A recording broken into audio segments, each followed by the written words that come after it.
অর্থ মন্ত্রণালয়ের প্রজ্ঞাপন প্রকাশ, কার্যকর হলো নবম পে স্কেল, থাকছে বিশেষ ভাতা। তো দর্শক, প্রথম আলো পত্রিকায় আজকে প্রকাশিত গুরুত্বপূর্ণ প্রতিবেদনটি সরকারি চাকরিজীবীরা সম্পূর্ণ দেখুন। ভিডিওর শুরুতেই চ্যানেলটি সাবস্ক্রাইব করে রাখুন এই ধরনের গুরুত্বপূর্ণ আপডেট যাতে আপনার মিস না হয়ে যায়। তো দর্শক, দীর্ঘদিন ধরে আলোচিত ও প্রত্যাশিত নবম জাতীয় পে স্কেল সংক্রান্ত সরকারি প্রজ্ঞাপন আজ আনুষ্ঠানিকভাবে প্রকাশিত হয়েছে। এতে মূল বেতন কাঠামোর সাথে বিশেষ ভাতা এবং মহার্ঘ ভাতার যোগ করার সিদ্ধান্ত অন্তর্ভুক্ত করা হয়েছে, যা সরকারি চাকরিজীবীদের আয়ের উপরে তাৎপর্যপূর্ণ প্রভাব ফেলবে। অর্থ মন্ত্রণালয়ের সূত্রে জানা গেছে, গ্যাজেটে প্রকাশিত ওই প্রজ্ঞাপনে নবম পে স্কেলের নতুন রূপরেখা এবং বিশেষ ভাতা প্রদানের শর্তাবলী স্পষ্ট করা হয়েছে। প্রধান পরিবর্তন হিসেবে বেতন কাঠামোর প্রতিটি গ্রেডে নির্দিষ্ট হার অনুপাতে বিশেষ ভাতা যুক্ত হবে এবং পাশাপাশি মহার্ঘ ভাতার মাধ্যমে কেন্দ্রীয় সরকারের এই সময়ের মূল জরুরি ব্যয় সরকারি কর্মচারীদের সুরক্ষা নিশ্চিত করার ব্যবস্থা নেওয়া হয়েছে। সরকারি বিজ্ঞপ্তি অনুযায়ী কিছু গ্রেডে স্থায়ীভাবে বেতনের সঙ্গে সংযুক্ত অতিরিক্ত প্রণোদনারও সুপারিশ করা হয়েছে। তো দর্শক, বর্তমান অর্থনৈতিক প্রেক্ষাপটে সরকারি কর্মকর্তাদের জীবনযাত্রার ব্যয় বৃদ্ধিকে সামনে রেখে এই সিদ্ধান্ত নেওয়া হয়েছে। গত কয়েক মাসে বিশেষ অনুপ্রেরণা ও ভাতা সংক্রান্ত সরকারি নির্দেশনায় গ্রেড ভিত্তিক অনুকূলতা আরোপ করা হয়েছে। উদাহরণস্বরূপ, শ্রেণী ভিত্তিক বিশেষ অনুদান, ইনসেনটিভ কখন, কোথায় আর কতটুকু হবে তার একটি প্রাথমিক রূপের নির্দেশনা ইতিমধ্যেই প্রকাশিত হয়েছে। অর্থ বিভাগের সাম্প্রতিক গ্যাজেট অনুযায়ী কিছু নিম্ন ও উচ্চ গ্রেডে ভাতার হার নির্ধারণের প্রাথমিক নির্দেশ দেওয়া হয়েছে। তো দর্শক, সরকারি মহল জানায় যে নবম পে স্কেলের এই পদক্ষেপ শুধুই সরকারি কর্মচারীদের আয় বৃদ্ধির জন্য নয়, এটি একটি প্রস্তাবিত নীতিগত পরিবর্তন যার উদ্দেশ্য হলো বেতন ভাতা কাঠামোকে বাজার ভিত্তিক বাস্তবতার সঙ্গে সামঞ্জস্যপূর্ণ করা এবং সরকারি কর্মক্ষেত্রে দক্ষতা ও কার্যকারিতা বাড়ানো। তো দর্শক, ভিডিওটির এই মুহূর্ত পর্যন্ত যারা দেখছেন, চ্যানেলটি সাবস্ক্রাইব করে রাখুন পরবর্তীতে মহার্ঘ ভাতা এবং নবম পে স্কেল সংক্রান্ত সকল আপডেট সবার আগে পেতে। তো দর্শক, সরকারি সূত্রে জানা গেছে, নতুন পে স্কেল কার্যকর হওয়ার তারিখ ও প্রযোজ্য থাকবার সময়সীমা গ্যাজেটে নির্ধারিত। পাশাপাশি সংশ্লিষ্ট মন্ত্রণালয় ও বিভাগগুলোকে এই পরিবর্তন বাস্তবায়নের নির্দেশনা দেওয়া হয়েছে।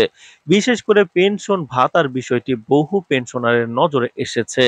অনেকে আশা করছেন যে নতুন স্কেল পেনশনারদেরও উপযুক্ত সুবিধা নিশ্চিত করবে। সরকারি একাধিক নথিতে উল্লেখ আছে যে বিশেষ অনুদান ও ভাতার কিছু অনুচ্ছেদ পেনশনভোগীদের জন্য প্রযোজ্য হিসেবে বিবেচনা করা হয়েছে। তবে সেসব সুবিধার বিস্তারিত শর্তাবলী ও অর্থায়নের উৎস সম্পর্কে এখনো চূড়ান্ত নির্দেশনা আসেনি এবং সংশ্লিষ্ট বিভাগগুলোর অগ্রাধিকার প্রক্রিয়া দ্রুত নির্ধারিত হবে বলে জানান কর্তৃপক্ষ। অর্থনৈতিক প্রভাব নিয়ে পর্যবেক্ষকরা বলছেন, সরকারি বেতন ভাতা বৃদ্ধির ফলে স্বল্প মেয়াদে সরকারি বাজেটে চাপ পড়তে পারে, কিন্তু মধ্য থেকে দীর্ঘমেয়াদে এটি ভোক্তা চাহিদা বাড়িয়ে অভ্যন্তরীণ বাজারে চাঞ্চল্য বাড়াতে সাহায্য করবে। বিশেষত স্থানীয় খাতে চাহিদা ভিত্তিক খরচ বাড়ার সম্ভাবনা থাকবে, যা ব্যক্তিগত খাতে ও ব্যবসায়িক কার্যক্রমে ধাক্কা কমাবে। সরকারের পরিকল্পনা বার্ষিক ব্যয় ব্যবস্থাপনায় এই অতিরিক্ত খরচকে অন্তর্ভুক্ত করার জন্য বার্ষিক বিভাগ ইতিমধ্যে সম্ভাব্য সমন্বয় নিয়ে কাজ করছে। তো দর্শক, ভিডিওটির এই পর্যন্ত এসে এখন পর্যন্ত যারা চ্যানেলটি সাবস্ক্রাইব করেননি, মহার্ঘ ভাতা এবং নবম পে স্কেলের সকল আপডেট নিয়মিত পেতে চ্যানেলটি সাবস্ক্রাইব করে ভিডিওটি কন্টিনিউ করুন।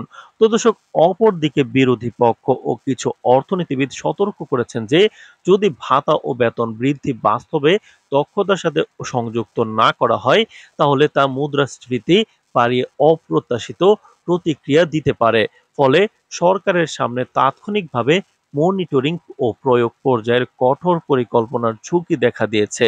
সরকারি কর্মকর্তারা এবং পে কমিশনের প্রতিনিধিরা ইতিমধ্যেই বিভিন্ন স্টেক হোল্ডারের সঙ্গে আলোচনা শুরু করেছেন, যাতে বাস্তবায়ন প্রক্রিয়া গতিশীল ও ন্যায়সঙ্গতভাবে সম্পন্ন করা যায়। তো দর্শক, শেষ পর্যন্ত বলা যায়, আজকের গ্যাজেট প্রকাশ ও নবম পে স্কেলের সঙ্গে বিশেষ ও মহার্ঘ ভাতার অন্তর্ভুক্তিকরণ সরকারি কর্মচারীদের জন্য বড় এক সরাসরি ইতিবাচক বার্তা।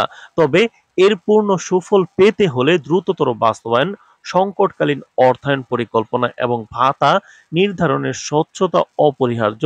সরকারি বিজ্ঞপ্তি অনুযায়ী কর্মকর্তাদের জন্য নির্মিত নতুন নির্দেশিকা ও প্রয়োগ নীতিমালা অপ্রস্তুত নয়, সেগুলো অনুসরণ করে ধাপে ধাপে এই সিদ্ধান্ত বাস্তবায়িত হবে এবং বিষয়ে সব সংশ্লিষ্ট বিভাগকে পর্যবেক্ষণ কার্যকর রাখা হবে। তো দর্শক, ভিডিওটির এই মুহূর্ত পর্যন্ত যারা দেখছেন, চ্যানেলটি সাবস্ক্রাইব করে ভিডিওটি কন্টিনিউ করুন। পরবর্তীতে মহার্ঘ এবং নবম পে স্কেলের সকল আপডেট সবার আগে পেতে আজ এ পর্যন্তই। ধন্যবাদ।